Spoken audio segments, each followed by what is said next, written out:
Maayong hapon sa inyong tanan. So wonderful here this afternoon. Magasugod kita sa atohang bahon this time. Akong hiyo ng tanan sa pagtindog palihog. Mag-aampo kita. Inong Diyos na mga balaan. Mag-duol kami ganimo with all humility. And I presence sab mag-lihok ka na mo. Mag-uban and fill us with a wisdom and understanding by the Holy Spirit of God. In Jesus' name we pray. Amen. Hymn number 216 in our hymnal, please. 216, surely goodness and mercy. A pilgrim was I and a wandering. Let us sing verse number 1. A pilgrim was I and a wandering. In the cold night of sin I did roam, when Jesus the kind shepherd found me, and now I am on my way home. Surely goodness and mercy shall follow me all the days of my life. Surely goodness and mercy shall follow me all the days of my life. He restoreth my soul when I'm weary. He giveth me strength day by day. He leads me beside the still waters. He guards me. Amen.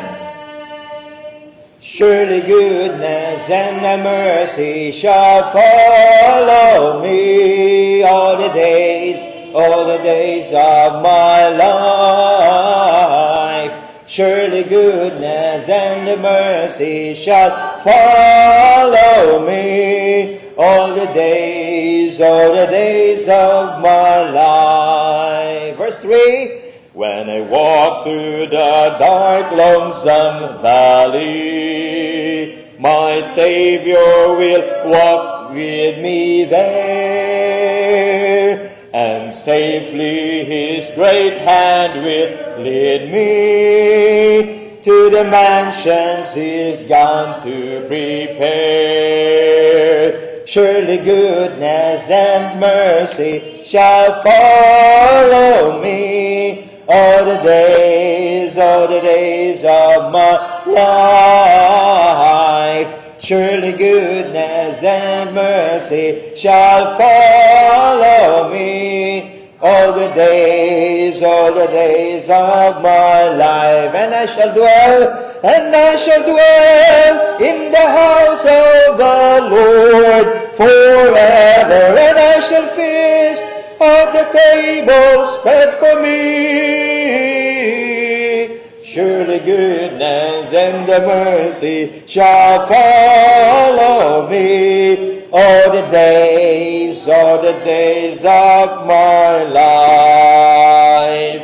All the days of my life. Another song, My Faith Has Found a Resting Place, hymn number 150. Hymn number 150. My faith has found a resting place. Let us sing all together. Hymn number 150, verse number 1.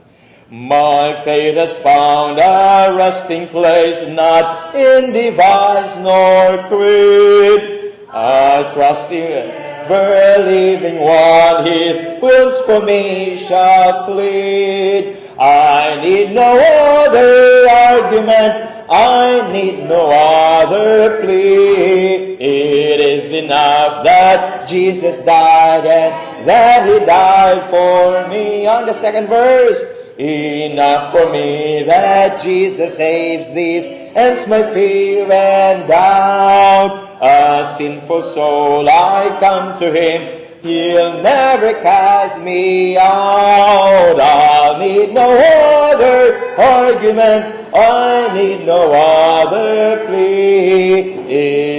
enough that Jesus died and that He died for me. Let us sing the third verse. My heart is leaning on the Word, the written Word of God. Salvation by my Savior's name, salvation through His blood. I need no other argument, I need no other plea. It is enough that Jesus died and that He died for me. My great physician heals the sick, the lost He came to save. For me His precious blood He shed, for me His life He gave. I need no other argument, I need no other plea. It is enough that Jesus died and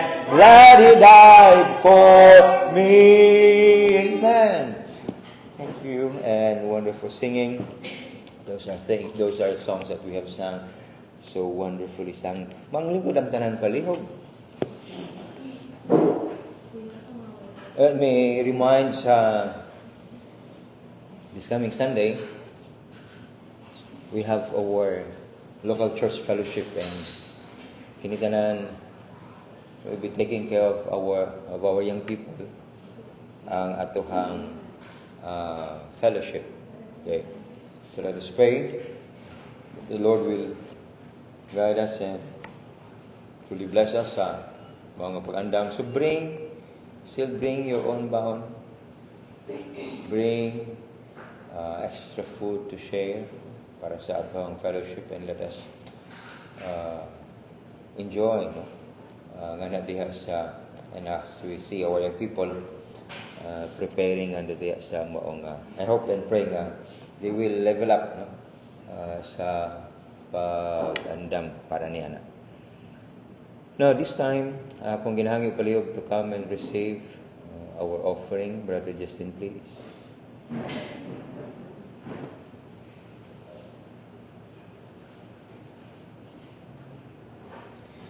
Magampo kita.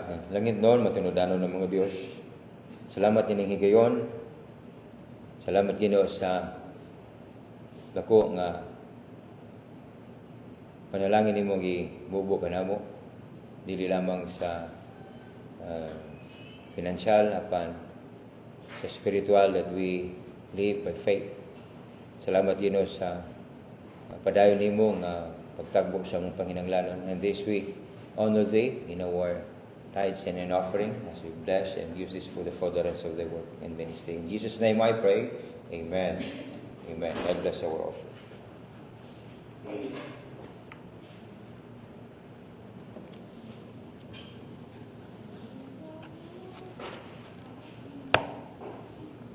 We're going to hear a special number. Depends sa mga from the ladies. But before that, let's have another song. Let us open our hymnal once again to hymn number 266. Honey in the Rock. Hymn number 266. Oh, my brother, do you know the Savior? Let us sing verse number 1. Oh, my brother, do you know the Savior, who is one cross kind and true? He's the rock of your salvation. There's honey in the rock for you. Oh, there's honey in the rock, my brother. There's honey in the rock for you. Leave your sins for the blood to cover. There's honey in the rock for you. Have you tasted that the Lord is gracious? Do you walk in the way that's new? Have you drunk from the living fountain? There's honey in the rock for you. Oh, there's honey in the rock, my brother. There's honey in the rock for you. Leave your sins for the blood to cover. There's honey in the rock for you. Let us sing verse number 4. Then go out to the streets and byways, preach the word to the many of you. Say to every fallen brother, there's honey in the rock for you. Oh, there's honey in the rock, my brother. There's honey in the rock for you. Leave your sins. Amen. There's honey in the rock for you. Amen. Let us all be seated, please.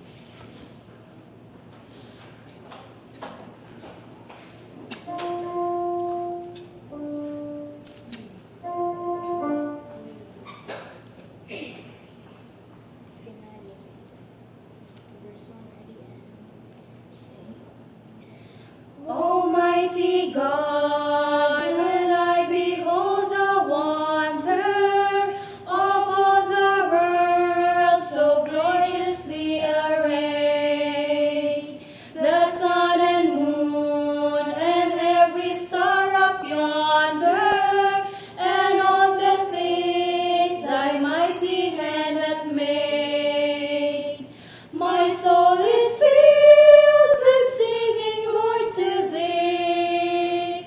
Almighty God, great is thy love. My soul is filled with singing, Lord, to thee.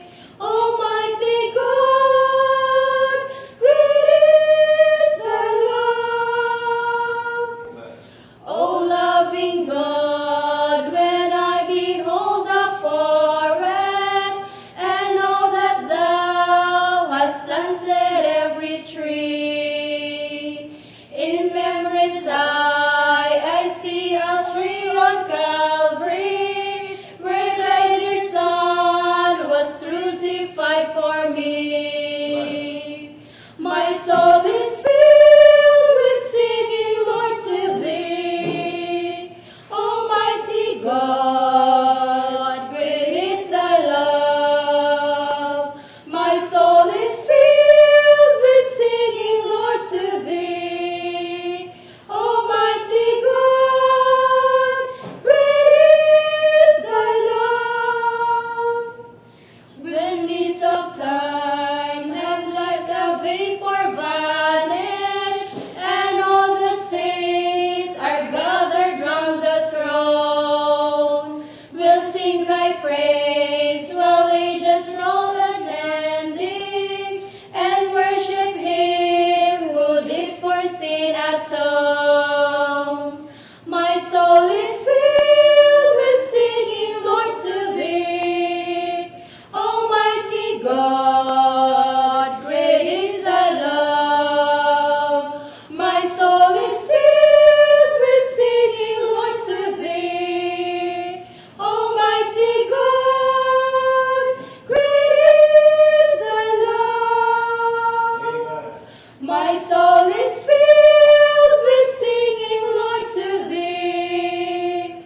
Almighty God, great is thy love.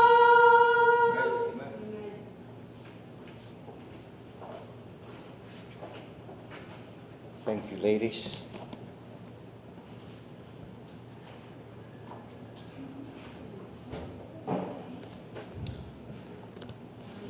Here in our Bible, please, this afternoon, pamalandong kita ang pagtudlo o kanunay nga pag giya sa pulong sa Dios, mga hanay nga diha sa atong dakong panginahanglanon. Hebrews chapter 12, verses number 3 to 11. Hebrews chapter 12, and verses number 3 to 11.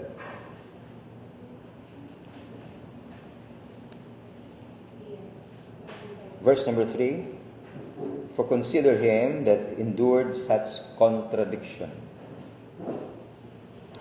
of sinners against himself, lest ye be wearied and faint in your minds. Ye have not yet resisted unto blood, striving against sin. And ye have forgotten the exhortation which speaketh unto you as unto children. My son, despise not thou the chastening of the Lord, nor faint when thou art rebuked of him. For whom the Lord loveth, he chasteneth, and scourgeth every son whom he receiveth.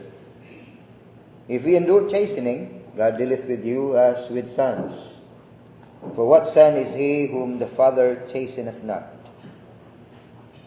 But if ye be without chastisement, whereof all are partakers, then ye are bastards and not sons.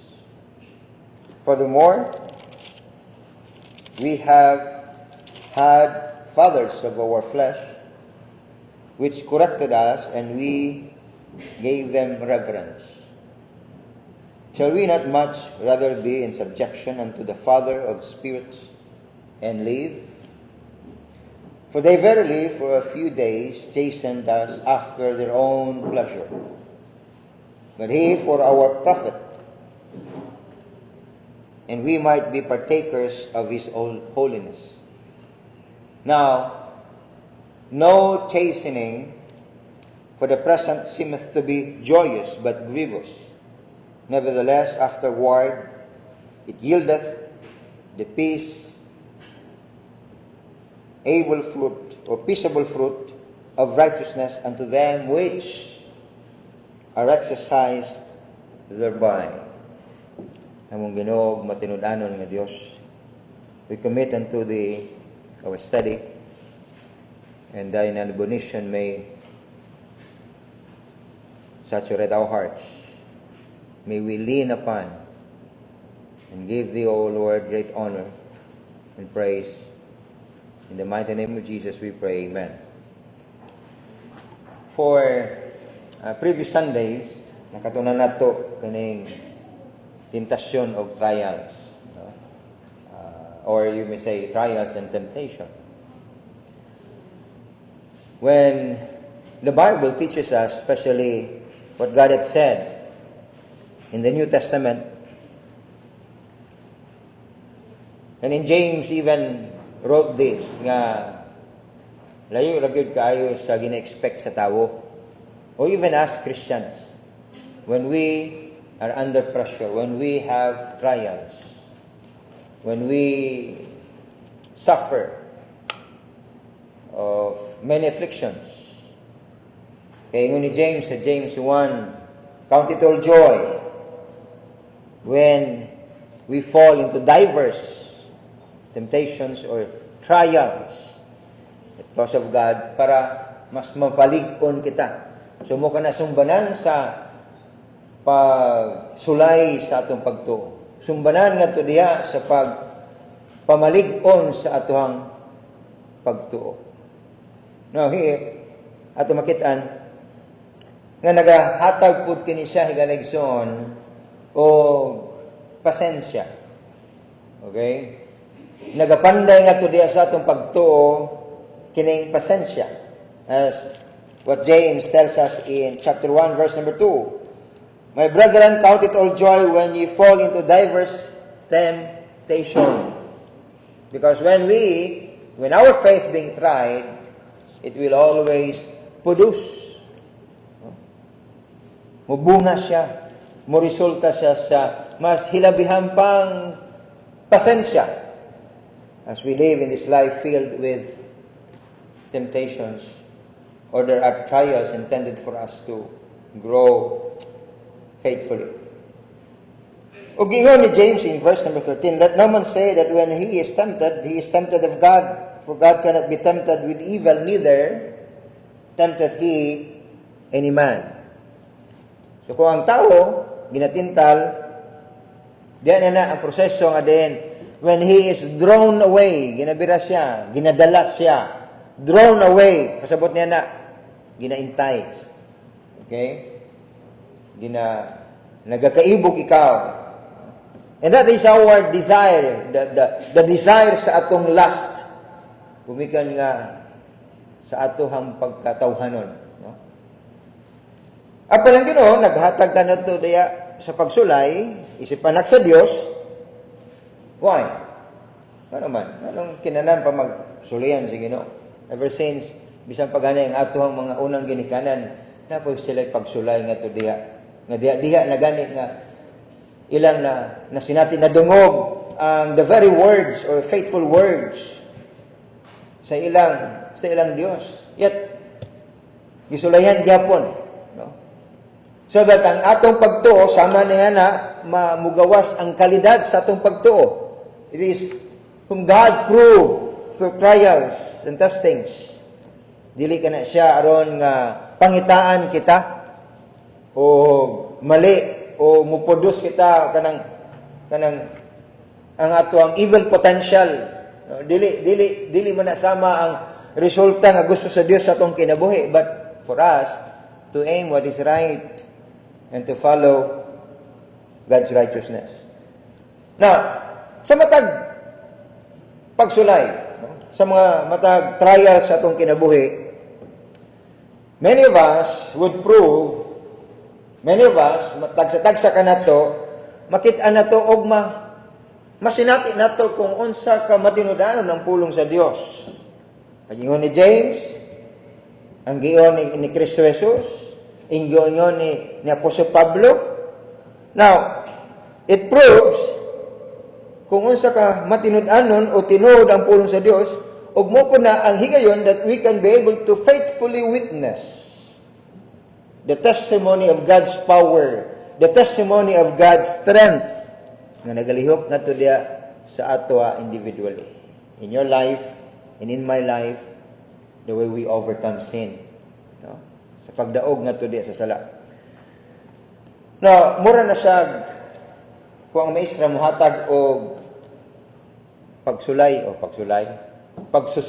sa Tagalog pa, no? Testing or test trials or exams or test, no?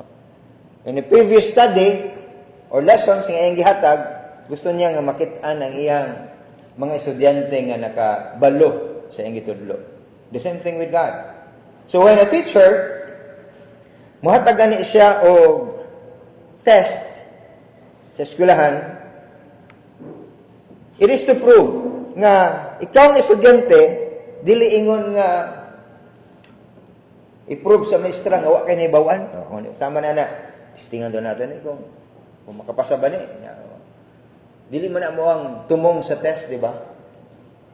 Nga mugawas nga wa kay nahibaw-an, mugawas nga wa ka naminaw. And even to further teach you a lot. No? Sa kung wala kay nasabtan mo nang usahay nga ang estudyante bitaw dili makapaminaw og maayo. Labi na mo discuss ang maestra about math, no? Nya gamay lang kayo na ang higayon nga din makatch up nimo dayon ang iyang mga lessons nya na distract ka. Awa na. Di ba? Di na kay balo sa proseso. And there comes sa mga test, no? So ni resulta gyud, no? Zero ang resulta sa testing. Pero dili na mao ang tumong nga ipakita nga wa kay nahibaluan, wa kay nakatunan. Kundi i-provide nato dihang oportunidad, dili ang imuhang mistakes. But to provide the opportunity, dili angon ilungon nga expectar na ako ni kung ako maestro o maestra nga mali ni iyang answer.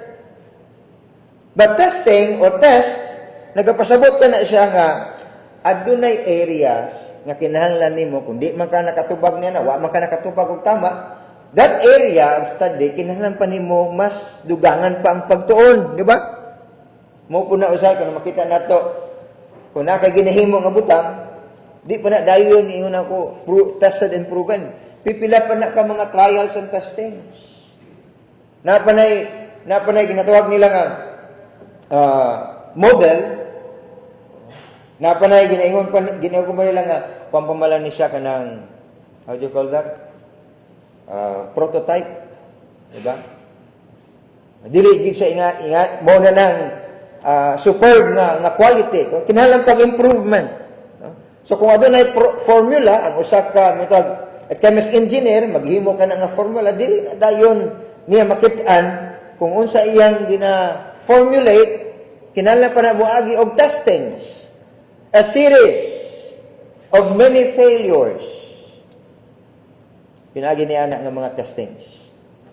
That indicates, sige Alexon, na kinahanglan pa niya og tama nga oras, attention, dedication, research, aron makorek ang problema. The same thing. As we believe nga sa atong kinabuhi, there are sources of difficulties nga nag-aabot sa atong kinabuhi isip Kristohanon. Usana na dihan ang trials nga ginatugutan sa Ginoo. You see that? Ginatugutan sa Ginoo. And that testing sa imong pagtuisip magtotoo. But what is the goal of testing? What's the goal sa trials? Para mapukan ka? And that is the only way that the devil desires. Diba? So, liyan ka sa yawa, aron ang iyang ginapaabot nga mapukan ka. But God, ang pagsulay sa Ginoo, ang goal is to prove or to improve that faith sa usa ka anak sa Dios. Aron nga mas mulambo pa, mutubo pa, mubunga pa. Because every child of God nga adunay pagsulay, oportunidad ka na siya nga mag-grow ikaw. Oportunidad ka na siya nga mag-mature ikaw. Oportunidad ka na siya nga adunay mas arang nga kinabuhi under pressure through trials and testing. Okay? And it is so rewarding. Rewarding. Can you just imagine, kanang usap ito ka estudyante nga mo graduate. Diba? Excited na kayo siya. Mag-graduate siya. But at the back of his mind, kabalo siya nga, ang iyang gihimo, it's so undeserving. Nag-graduate siya nga wala sa inibawan. Hindi man ang estudyante mo graduate nga wala inibawan. Pero lahi gyud ang bunga sa estudyante nga ni-graduate, nga adunay hago through series of testings, nga iyang gitubag, nga iyang gipangitaan a thorough study. Og may resulta higala gison sa malambo og dedikasyon, and that he deserve nga makalampos niya na. Mao po na ang resulta sa pagsulay sa atong kinabuhi by the Lord. Now, trials from God, nagikan sa Dios, it is also a form of chastening. Pagsulay is a form of chastening. Apan chastisement na siya sa mga masupakon nga anak sa Dios. Okay? Sa mga masupakon nga anak sa Dios. Another form of trials. What is the goal? Kung ang goal nga to diya sa kinabuhi sa usa ka Kristohanon nga mo palambo iyang pagto, mas mahamtong siya, mas mamalig-on siya, pero a disobedient child of God aron nga makorek siya sa iyang kinabuhi sa pagpakasala. Gikan nga to diya sa pagpakasala, or even naana nga to diya with the destruction force of sin sa iyang kinabuhi para mabira siya pabalik nga to diya sa Dios. So in a form of chastisement.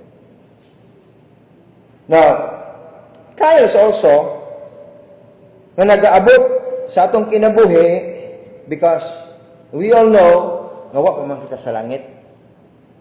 Di ba? We all know nga na pa man kita nining kalibutan nga napunan ngadto diya sa kasalanan. We are living in this world dominante by sin. So, ingepekto ngadto diya sa sala sa kalibutan. Example, adunay kamatayon, epekto ngadto diya sa sala sa kalibutan. Diri sa kalibutan ang naga-excel nga negosyo, punerarya, sementeryo, di ba? Ang usa sa mga congested nga lugar, sementeryo, di ba?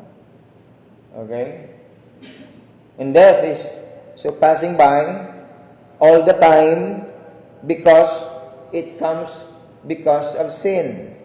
Another example, there are many deaths, and cause of death sometimes, gipatay, gi-assault, no? Mga violente nga mga crimes.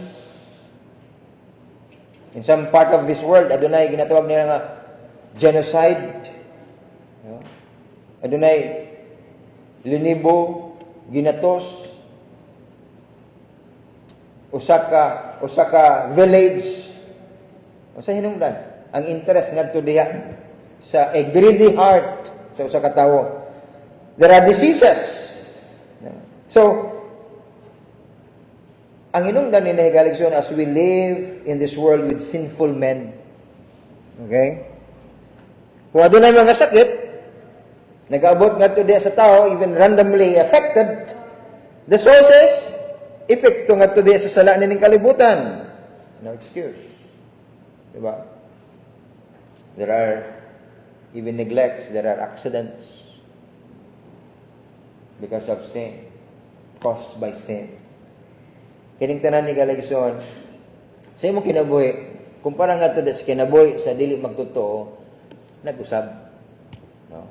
Nag-usab lang konsepto nga to diha sa pag-deal nga to diha sa sala. Ug ato makita diri ang diferensya sa imong kinabuhi isip pagtotoo. Settle in what the promises of God's word tells us in Romans 8 verse number 28, but all things work together for good to them that love God, to them who are called. We are assured of that. There is always a constant assurance nga bisan pa nining kamatayon, dili kini makapahamulag kanato sa gugma sa Dios. Dili kini makapatarog kanato sa atong pagsalig ngadto diya sa Dios, because you are a believer, and that is our life with God. To them who are called according to His purpose. So, ang imong kinabuhi Galigson isip magtotoo, the Bible says in Romans 8, if he loves God, meaning, if we go further about what that statement tells us, nga nagahigugma sa Dios, okay? To them that love God, meaning to them that obeys God, to them who lives for God, amo ka na siyang an ultimate way out, Galigson, nga ang imong kinabuhi, adunay dako nga benepisyo kauban ang Dios. Ang outcome nga to diha sa mga magtotoo. So number one, as we learn from this, ang mga pagsulay sa anak sa Dios, nagaresulta kini siya aron kita dili mabalaka as we fight actively. We should not grow weary when we are fighting sin sa atong kinabuhi. Look at verse number 3 to verse number 4. This is when the Lord Jesus Christ that He resisted. Balik ko na ito sa pagbasa. Verse number 3 to verse number 4. For consider Him that endured such contradiction of sinners. No? Kana nga pulong, nga leksyon, if we translate it sa Visayan nga word, kanang pagdumili, no? Pagsupak, no?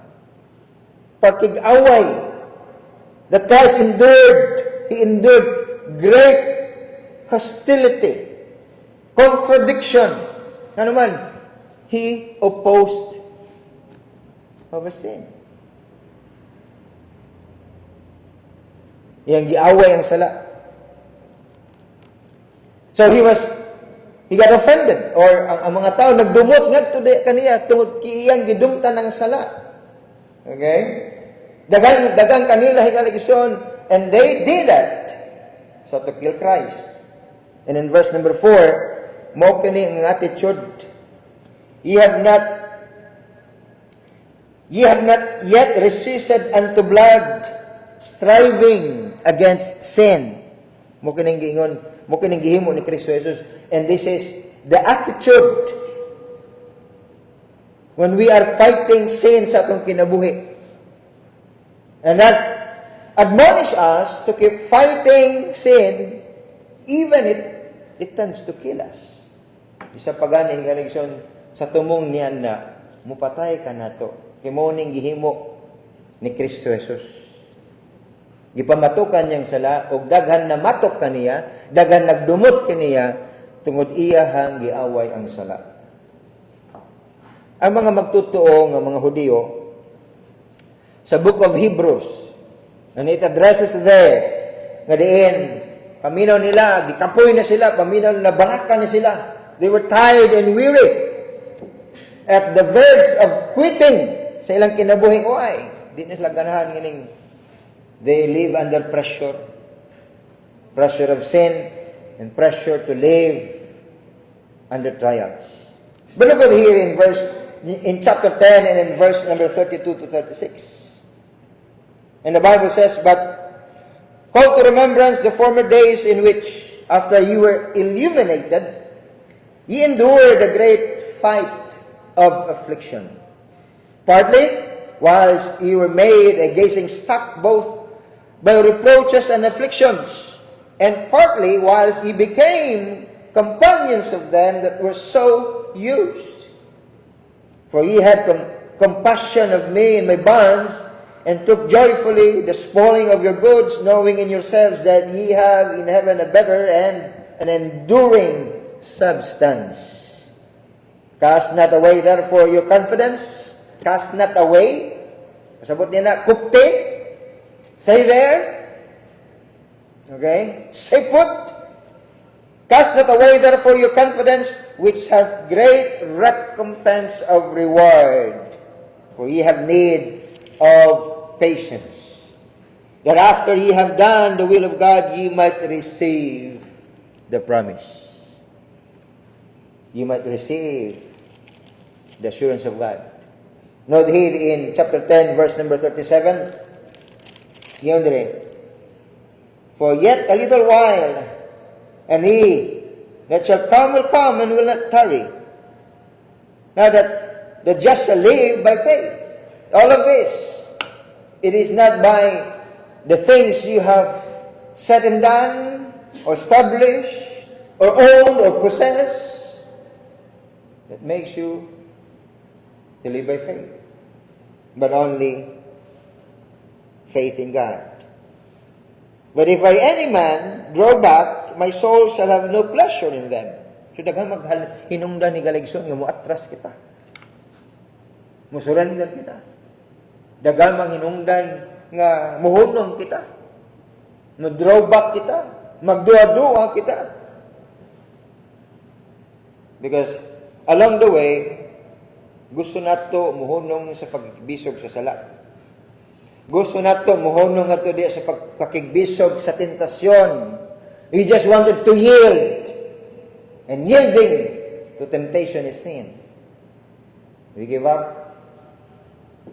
But we are not, verse number 39, "of them who draw back unto perdition, but of them that believe to the saving of the soul." So mo kini siya ang saad sa Dios. Kung giingon nga to diya sa Hebreanon 10:32 ngadto sa 36, that even us, when the Jews here at the verge of quitting, tungod kay na pressure sila, mo baka kita pud. Pero saad nga to diha to claim in verse number 37 up to verse number 39, because God is faithful until the end. Well, sin, ang salay galigson, morning tinuod nga gahom, morning tinuod nga kusog. Kusog sa diin nga imong kinabuhi, must to deal it seriously. Morning force, ang sala, a real force, nga nagabira ka na to, naga-push down ka na to, naga-pin down ka na to, that we ought to seriously deal with. Ano man, may mga panahon, may mga takna, nga mabati nato ang kadaugan. May mga takna, may mga panahon, may mga instances sa itong kinabuhi, that there is peace. Okay? There is victories.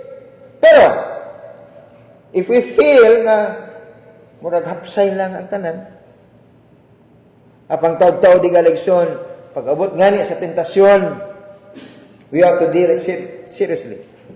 Kaya nga naman, mubalik na siya, usab-usab.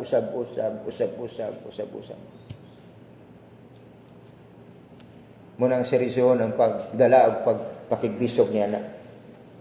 And it says here, we grow weary in well-doing. Normal man ang mabati na ito kakapoy, no? Normal man ang bati tag kalayo, normal man ang bati tag bati na ito murag pildita. But you know, God is standing beside us. And He is for us. We grow. When we can grow weary in well-doing. And remember,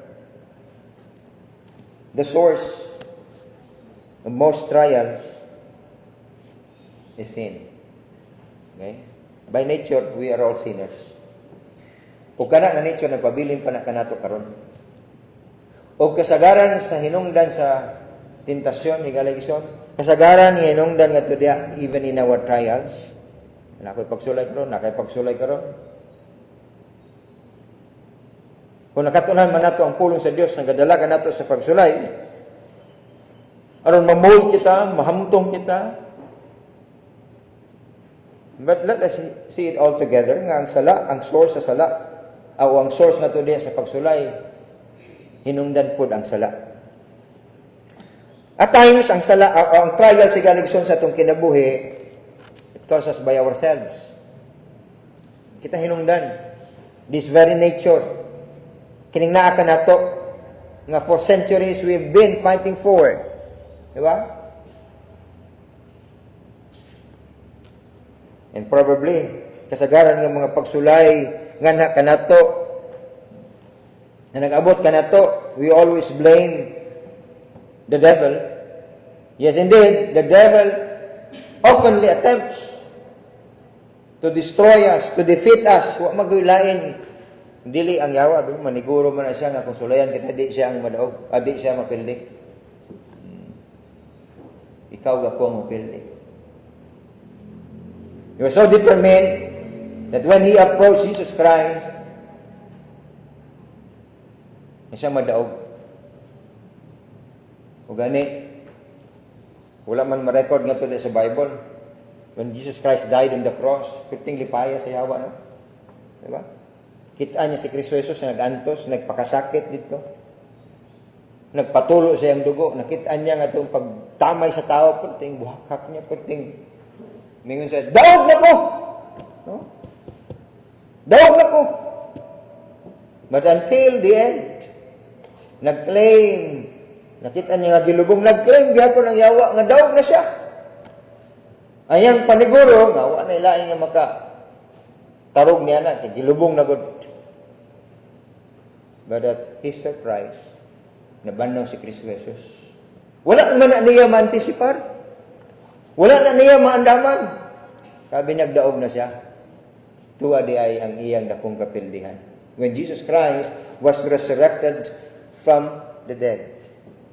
In so many attempts that the devil wanted to defeat us, and in so many attempts that the devil wanted to defeat God and Jesus Christ, and it reminds us perfectly, nga isip makasasala, ang Biblia nagapahimangno ka na to, tungod na pa kita'y carnal nature.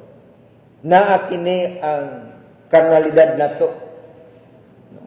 Nga napunan nga to diya sa sala.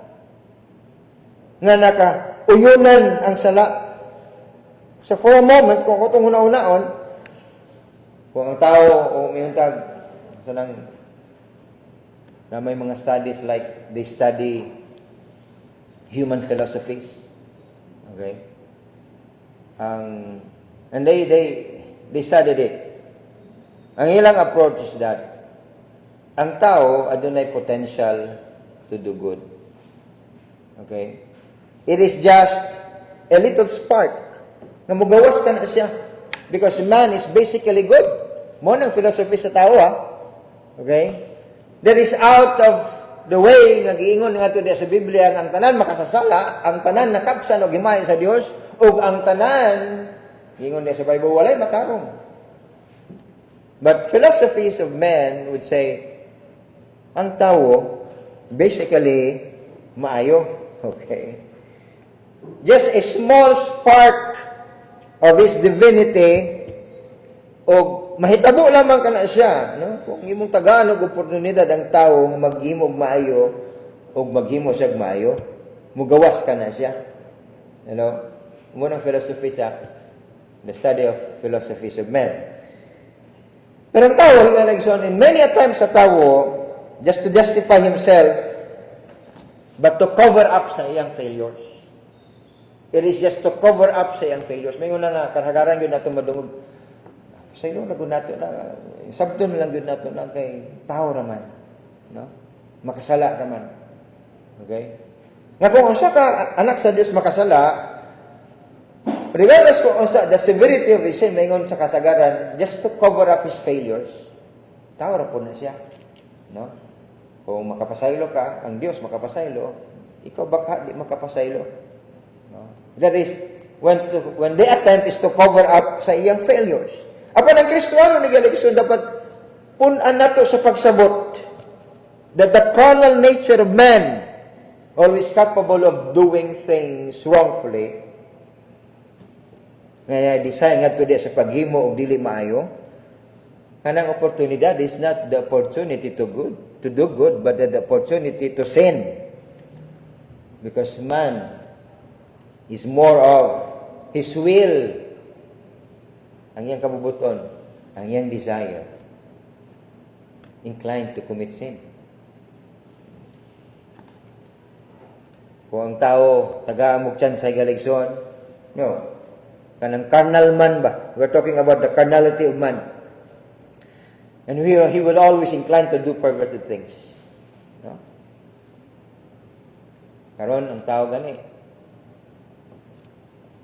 Ganito, if you try to recount the days of old, 10 years ago, 20 years ago, 30 years ago, okay, or 40 years ago, way back further, 50 years ago, wa pa may grupo nga mag-ingon nga ang lalaki tungod kay pamati niya babae siya, mag-ingon siya nga usabon lang niya ang iyang pamiste, usabon lang man niya ang gamay of changing his voice, ang tone sa iyang tingog, ang iyang appearance, but by nature, biologically lalaki siya. Ang tao karon mo claim na that there is even now nga kanang ginatawag nila nga pride. Ang babae pwede natuuhan niya, ang lalaki pwede natuuhan just to manipulate those things nga he doesn't like to be a man and like to be a woman, babae na siya. Di ba? Mo ka na ang perversion sa tao. Okay? So nagatubo ka na siya. And there is kalibutan, ginasuportaran. Di ba? They are even admired. Mura na nag-grow siya, mura wildfire bitaw.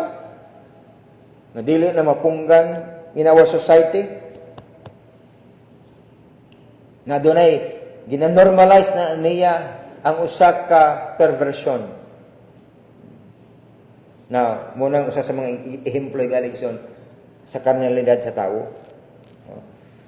Kung bukuhaon na pud nimo, hukason nimo higaligson ang balaod, nga mo lamang lang nagakontrol sa tao nga dili magpalabi sa pagpakasala. Kung hukason na nimo in a society that we live in, can you just imagine kung unsa na ang ganap sa kalibutan? Try to figure it out in our lesson sa tribulation. Grossly sinning. So, anak sa Ginoo, kung Kristohano ni Galexon, if we have that nature in us, kung nakita'y kinaiya sama niya na that carnal nature, there should be an active war against it. Like Paul. Yun niya, in Romans 7 verse number 18. For I know that in me, referring to his flesh, that in me dwelleth no good thing. You remember this? Siya po si Pablo. Dwelleth no good thing. For to will is present with me, but how to perform that which is good I find that because of his carnal life. Sin that pushed him through, that desire. So, mabasa na ito diha. Ang conclusion na po sa Pablo, Dako yung pagpasalamat ni Galigson in chapter 7, Romans chapter 7, verse number 2. I thank God through Jesus Christ our Lord. So then, sa akong una-una, I myself serve the law of God, but with the flesh. You see? The law of sin. Okay. So, grabe ang nature sa sala. But here is God's provision for us. In Hebrews chapter 6, verse number 6, those na naghigugma sa Ginoo, God chasten. He scourgeth every son he receiveth. Muna, a privilege nga naa ka sa anak sa Ginoo, kay andam ang Ginoo maghatag og divine protection and correction sa iyang mga kanakan. Usa ka na siya ka comfort sa mga magtotoo. Why? If God chasten us, pasabot, He works. Faithfully works sa atong kinabuhi. There is His guidance. Kay dili niya gusto Galigson nga madala ka ngadto diha in even a destructive result of sin sa atong kinabuhi. This is how it shows that God loves us, even ang atong kinabuhi involved ngadto diha sa pagkadismaya sa Ginoo. And here it is. In a very personal way, involved God gusto sa Ginoo. Personally, involved siya sa imong kinabuhi. Ang kung unsa ang ganap sa imong kinabuhi. Susama gud na sa ginikanan nga nagahigugma sa iyang mga anak. Iyang gina kastigo, no? Ang mga magtotoo. Aron nga dili na siya to go further to destroy sa iyang kinabuhi diya sa sala. Mo nang higalig ang benepisyo nga to diya sa chastisement sa Ginoo. As I close, we find it here. Ang purpose sa Ginoo sa atong mga pagsulay, if it is chastening, to correct each one of us.